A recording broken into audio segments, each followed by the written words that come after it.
तर नमस्कार मित्रांनो, आज आपण निघोज रुई रोडला स्वप्नील भाऊ मते यांनी आपल्याला फोन केला होता। वहिनींनी ते इस्त्री करताना इथं साप बघितला होता देवघराच्या इथे कोटीच्या इथून दिसला होता।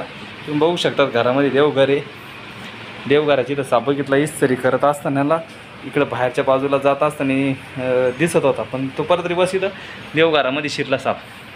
तर आपण त्या सापाला इथून पिढ्या खाली इथं पिढं वगैरे पिढ्याच्या खालीला पहिला जास्त चान्स आहेत तर काढू आपण त्या सापाला देवघरामध्ये। तर स्वतःची सेफ्टी पण बाळगत आणि सापाला पण सुखरूपरीतीने आपण बाहेर काढू तसं। तर व्हिडिओ तुम्ही शेवटपर्यंत बघा।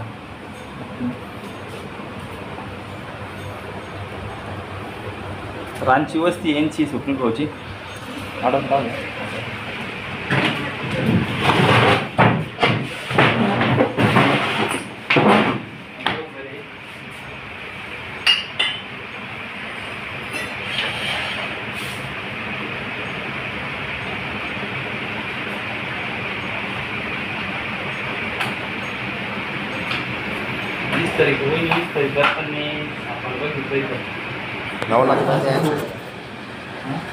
नवनाथ मध्ये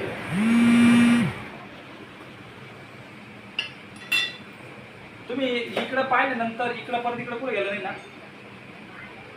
आता शेवट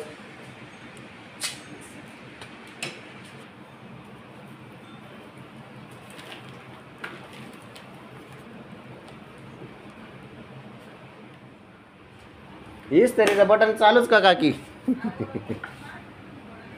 इस्त्री पण चालूच आहे। नाग नाग खाना गाडी हो गया आपलं मित्रांनो। नाग तिकडे सारखा नाग येतो मित्रांनो, बघू शकतात देवघरामध्ये नाग जातीला साप कोपऱ्यामध्ये बसला होता, पण थोडासा नॉर्मल देवघरा सरकला होता। ज्यावेळेस मी त्याला धक्का लावला, धक्का लागणार तर त्या नागाने आपल्याला लगेच फाना काढलेला आहे। ज्यावेळेस नागाला धोक्यात चिन्ह वाटतं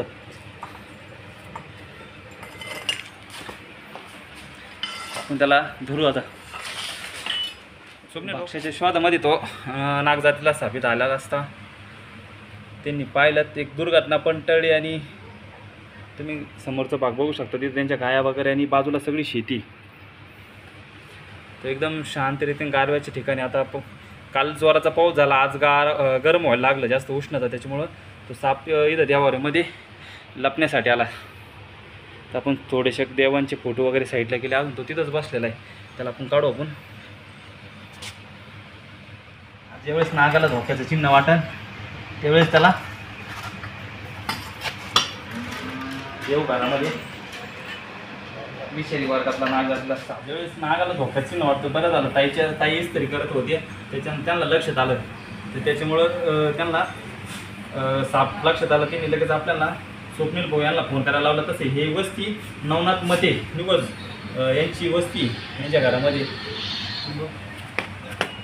तुम्ही बघू शकता। ज्यावेळेस इंडियन स्पेक्टिकल कोबरा मराठी त्याला नाग जातीच्या नावाने ओळखलं जातं, तसं सायंटिफिक नेम नाजा। बागच्या शोधामध्ये तो घरामध्ये आला असा उंदराचा, त्याला आपण बाहेर घेऊ सावलीमध्ये आणि त्याला तसंच पर्णीमध्ये आपण ब्लॉक करू। ताईमुळे एक दुर्घटना पण टळली, ताई तिकडे घाबरून बसलेला आहे, त्या साईडला ताई बसलेला। मित्रांनो, आता पावसाळ्याचे दिवस चालू आहे, पावसाळ्याच्या दिवसामध्ये जास्त प्रमाणात घरामध्ये किंवा घराच्या आजूबाजूला किंवा गाई गोठा या भागामध्ये, तर गाई गोठा घरामध्ये इकडं साप लपणे, आडुशीची जागा जिथं राहणार तिथं साप येत जाणार।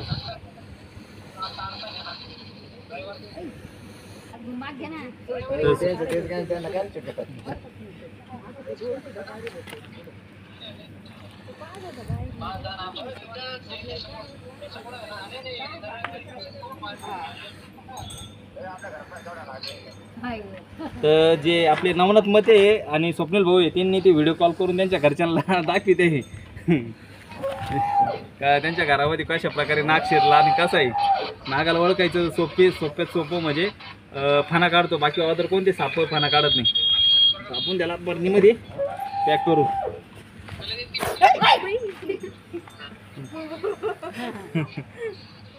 तर नागाने अटॅक करायचा प्रयत्न केला आपल्या मोबाईलच्या कॅमेऱ्यावर, तर लगेच ताई घाबरल्या तिकडं. तर मित्रांनो आता पावसाळ्याचे दिवस चालू आहे इकडे. पावसाळ्याचे दिवस चालू आहे. पावसाळ्याच्या दिवसामध्ये जास्त प्रमाणामध्ये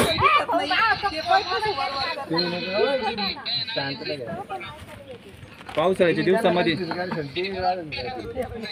दिवसामध्ये घराच्या आजूबाजूच्या परिसरामध्ये साप येत राहणार. कारण की ज्यावेळेस शेतामध्ये किंवा आपल्या घराच्या आजूबाजूची जी बिळं असेल त्या बिळामध्ये पाणी जाणार, त्या पाणी गेलं का ते बिळांमधून साप आपल्या घराच्या बाजूला लपण्यासाठी येणार. तर प्रत्येकाने काळजी घ्या जेणेकरून सर्पदोष होणार नाही. तर आपण प्रत्येक ठिकाणी गेल्यानंतर सांगत असतो का आपल्या घराचा आजूबाजूचा परिसर थोडा स्वच्छ ठेवत जा, जेणेकरून साप घराला आजूबाजूला आपल्याला येणार नाही. प्रत्येकाने काळजी घ्या. जर का आपल्या परिसरात असे काही साप आढळले तर जवळील सर्प मित्राला तसं वन विभागाला कळवत जा. साप वाचवा, निसर्ग वाचवा आणि सर्प जाऊन टाळा. तर आपण या सापाला आपण व्यवस्थित नागदारी सापाला बदलून ब्लॉक करून देऊ.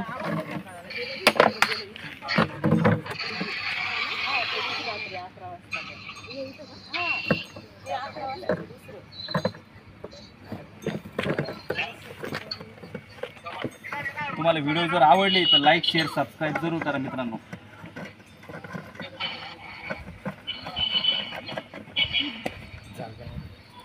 ताईंची पण बरीचशी भयभीत झालेली आहे. त्यांची पण आता भयमुक्त झालेली आहे. आता एवढं मोठं धरून तुम्ही आले नसते तर ते घरातच राहिलं असतं ना. हां शाळेतून